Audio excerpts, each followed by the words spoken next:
today's spending review delivers on the priorities of the British people.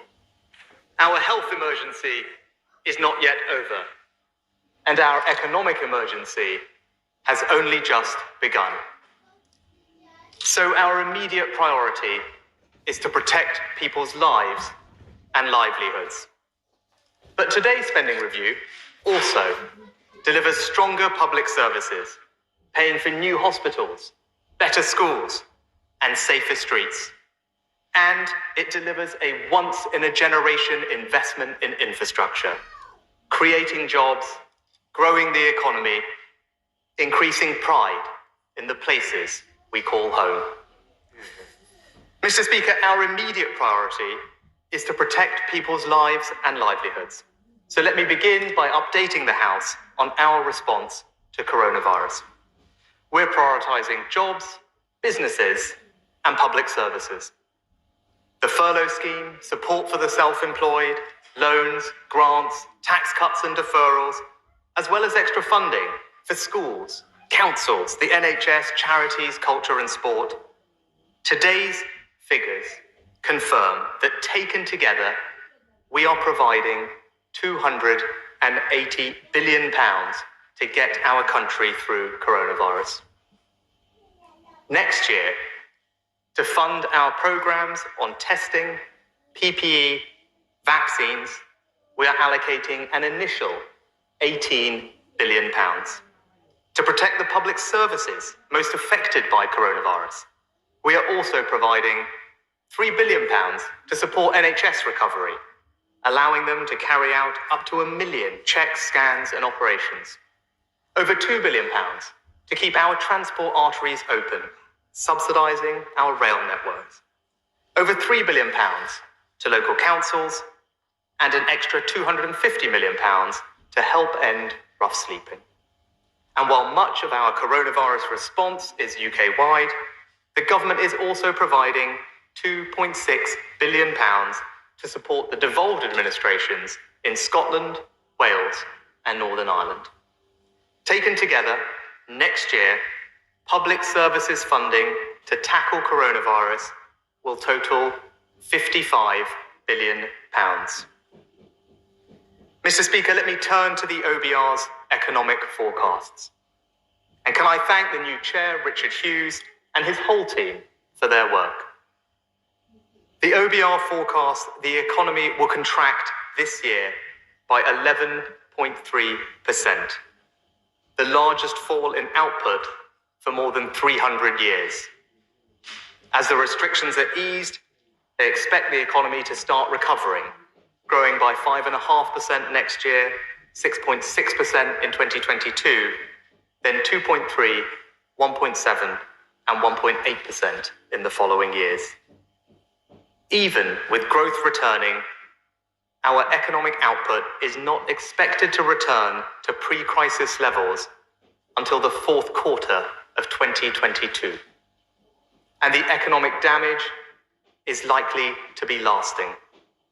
Long-term scarring means in 2025, the economy will be around 3% smaller than expected in the March budget. Mr. Speaker, the economic impact of coronavirus and the action we've taken in response means that there has been a significant but necessary increase in our borrowing and debt. The UK is forecast to borrow a total of £394 billion this year, equivalent to 19% of GDP. The highest recorded level of borrowing in our peacetime history. Borrowing falls to £164 billion next year, £105 billion in 22-23, then remains at around £100 billion, 4% of GDP, for the remainder of the forecast. Underlying debt, after removing the temporary effect of the Bank of England's asset purchases, is forecast to be 91.9% of GDP this year. And due to elevated borrowing levels and a forecast persistent current deficit, underlying debt is forecast to continue rising in every year, reaching 97.5% of GDP in 25 2026. High as these costs are, the costs of inaction would have been far higher. But this situation is clearly unsustainable over the medium term. We could only act in the way we have because we came into this crisis with strong public finances. And we have a responsibility, once the economy recovers, to return to a sustainable fiscal position. Mr. Speaker, this is an economic emergency. That's why we have taken and continue to take extraordinary measures to protect people's jobs and incomes. And it is clear those measures are making a difference. The OBR now state, as the Bank of England and IMF already have, that our economic response has protected jobs, supported incomes, and helped businesses stay afloat. They've said today that business insolvencies have fallen compared to last year. And the latest data shows the UK's unemployment rate is lower than Italy, France, Spain, Canada, and the United States. And we're doing more to build on our plan for jobs. I'm announcing today nearly £3 billion for my right honourable friend, the Work and Pension Secretary, to deliver a new 3-year restart programme to help over 1 million people who've been unemployed for over a year find new work. But I've always said, we cannot protect every job. Despite the extraordinary support we've provided, the OBR expects unemployment to rise to a peak in the second quarter of next year of 7.5%. 2.6 million people. Unemployment is then forecast to fall in every year, reaching 4.4% by the end of 2024.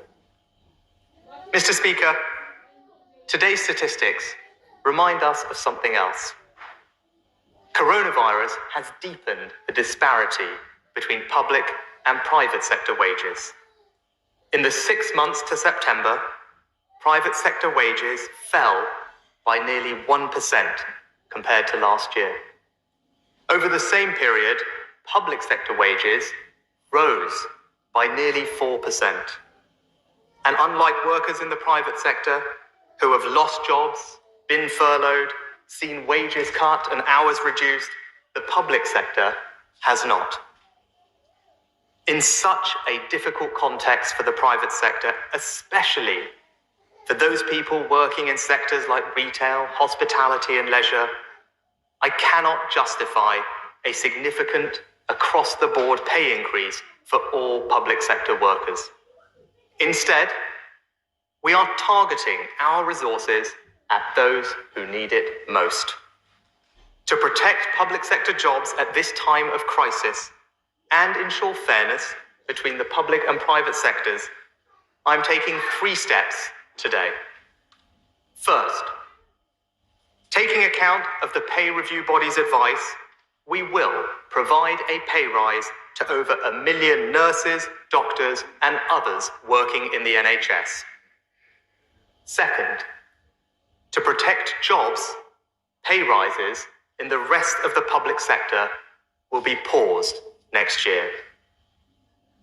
But third, we will protect those on lower incomes. The 2.1 million public sector workers who earn below the median wage of £24,000 will be guaranteed a pay rise of at least £250. What this means, Mr. Speaker, is that while the government is making the difficult decision to control public sector pay, the majority of public sector workers will see their pay increase next year. And we want to do more for the lowest paid. We are accepting in full the recommendations of the Low Pay Commission to increase the national living wage by 2.2% to £8.91 an hour, to extend this rate to those aged 23 and over, and to increase the national minimum wage rates as well. Taken together, these minimum wage increases will likely benefit around 2 million people. A full-time worker on the national living wage will see their annual earnings increase by £345 next year. And compared to 2016, when the policy was first introduced, that's a pay rise of over £4,000. Mr. Speaker, these are difficult and uncertain economic times, so it is right that our immediate priority is to protect people's health and their jobs. But we need to look beyond. Today's spending review delivers stronger public services, our second priority. And before I turn to the details, let me thank the whole Treasury team, and especially my Right Honourable friend, the Chief Secretary, for their dedication and hard work in preparing today's spending review. Next year, total departmental spending will be £540 billion. Over this year and next, day to day, departmental spending will rise in real terms by 3.8%, the fastest growth rate in 15 years. In cash terms, day-to-day departmental budgets will increase next year by £14.8 billion. And, Mr. Speaker, this is a spending review for the whole of the United Kingdom. Through the Barnett formula, today's decisions increase Scottish Government funding by £2.4 billion, Welsh Government funding by £1.3 billion, and £0.9 billion for the Northern Ireland Executive. The whole of the United Kingdom will benefit from the UK Shared Prosperity Fund, and over time, we will ramp up funding so that total domestic UK-wide funding will at least match EU receipts, on average reaching around £1.5 billion a year. To help local areas prepare for the introduction of the UK SPF, next year we will provide funding for communities to pilot programs and new approaches. And we will accelerate 4 city and growth deals in Scotland, helping Tay cities, Borderlands, Murray and the Scottish Islands create jobs and prosperity in their areas. Mr. Speaker, our public spending plans deliver on the priorities of the British people. Today's spending review honours our historic multi-year commitment to the NHS. Next year, the core health budget will grow by £6.6 billion, allowing us to deliver 50,000 more nurses and 50 million more general practice appointments. We're increasing capital investment by £2.3 billion to invest in new technologies to improve patient and staff experience, replace aging diagnostic machines like MRI and CT scanners, and fund the biggest hospital building program in a generation, building 40 new hospitals and upgrading 70 more. We're investing in social care too. Today's settlement allows local authorities to increase their core spending power by 4.5%. Local authorities will have extra flexibility for council tax and adult social care precept, which together with £300 million of new grant funding gives them access to an extra £1 billion to fund social care. And this is on top of the extra £1 billion social care grant we provided this year, which I can confirm will be maintained. To provide a better education for our children, we're also getting on with our 3-year investment plan for schools. We'll increase the schools budget next year by £2.2 billion, well on the way to delivering our commitment of an extra £7.1 billion by 22-23. Every pupil in the country will see a year-on-year funding increase of at least 2%. And we're funding the Prime Minister's commitment to rebuild 500 schools over the next decade. And we're also committed to boosting skills with £291 million to pay for more young people to go into further education, £1.5 billion to rebuild colleges, £375 million to deliver the Prime Minister's lifetime skills guarantee and extend traineeships, sector-based work academies and the National Career Service, as well as improving the way the apprenticeship system works for businesses. And we're also making our streets safer. Next year, funding for the criminal justice system will increase by over £1 billion. We're providing more than £400 million to recruit 6,000 new police officers. well on track to recruit 20,000, and £4 billion over 4 years to provide 18,000 new prison places. New hospitals, better schools, safer streets. The British people's priorities are this government's priorities. Mr. Speaker, today's spending review strengthens the United Kingdom's place in the world. This country has always and will always be open and outward-looking, leading in solving the world's toughest problems.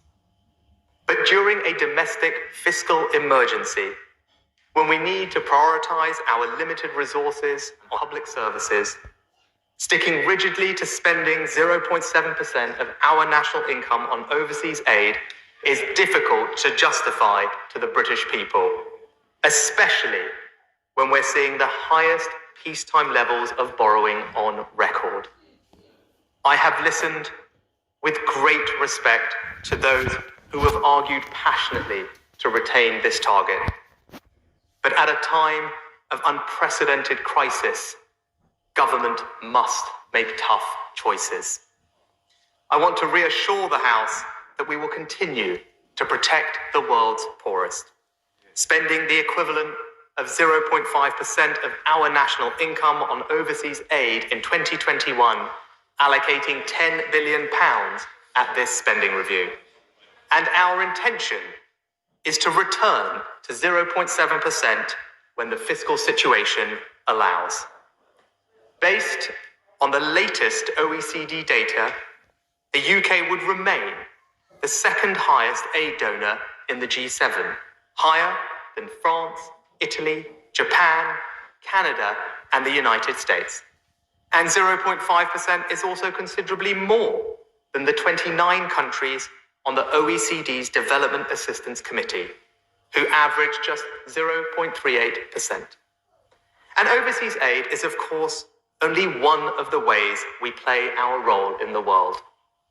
The Prime Minister has announced over £24 billion of investment in defence over the next 4 years, the biggest sustained increase in 30 years, allowing us to provide security, not just for our country, but around the world. We're investing more in our extensive diplomatic network, already one of the largest in the world, and providing more funding for new trade deals. We should, however, judge our standing in the world not just by the money we spend, but by the causes we advance and the values we defend. Mr. Speaker, if this spending review's first priority was getting the country through coronavirus, and its second was stronger public services, then our final priority is to deliver our record investment plans in infrastructure. Capital spending next year will total £100 billion, £27 billion more in real terms than last year. Our plans deliver the highest sustained level of public investment in more than 40 years. Once-in-a-generation plans to deliver once-in-a-generation returns for our country. To build housing, we're introducing a £7.1 billion National Home Building Fund on top of our £12.2 billion Affordable Homes programme. We'll deliver faster broadband for over 5 million premises across the UK. Better mobile connectivity with 4G coverage across 95% of the country by 2025. The biggest ever investment in new roads, upgraded railways, new cycle lanes, and over 800 zero-emission buses. Our capital plans will invest in the greener future we promised, delivering the Prime Minister's 10-point plan for climate change. We're making this country a scientific superpower with almost £15 billion of funding for research and development. And we're publishing today a comprehensive new national infrastructure strategy. To help finance our plans, I can also announce we will establish a new UK infrastructure bank. Headquartered in the north of England, the bank will work with the private sector to finance major new investment projects across the United Kingdom, starting this spring. Mr. Speaker, I have one further announcement to make. For many people, the most powerful barometer of economic success is the change they see and the pride they feel in the places we call home. People want to be able to look around their towns and villages and say, yes, our community, this place, is better off than it was 5 years ago. For too long, our funding approach has been complex and ineffective, and I want to change that. Today, I'm announcing a new Levelling Up Fund worth £4 billion. Any local area will be able to bid directly to fund local projects. The fund will be managed jointly between the Treasury, the Department for Transportation, and the Ministry for Housing, Communities and Local Government, taking a new, holistic, place-based approach to the needs of local areas. Projects must have real impact. They must be delivered within this Parliament, and they must command local support, including from their Member of Parliament. This is about funding the infrastructure of everyday life. A new bypass, upgraded railway stations, less traffic, more libraries, museums and galleries, better high streets and town centres.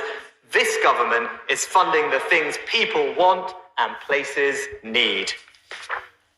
Mr. Speaker, today I've announced huge investment in jobs, public services and infrastructure. And yet, I cannot deny numbers alone can ring hollow. They stand testament to our commitment to create a better nation, but on their own, they are not enough to create one.